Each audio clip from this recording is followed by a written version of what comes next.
అమ్మా శౌర్యమ్మ, నాన్నమ్మ ఎవరు? ఏమైతుంది నీకు?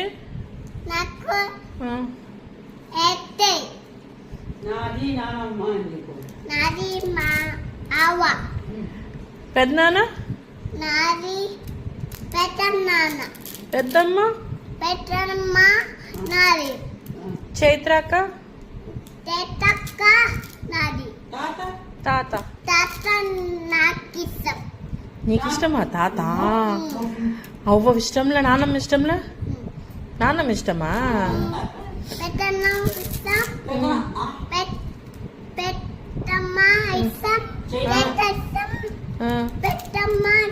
అందరు ఇష్టమా నీకు?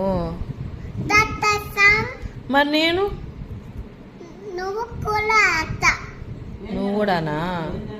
వెన్నెల అక్క కూడా నాకు ఇష్టం, అమ్మ కూడా నాకు ఇష్టం. నాన్నెంత ఇష్టం? అంత అంత అంత ఇష్టమా నానంటే నీకు? మరి నేనంటే ఎంత ఇష్టం? ఇంత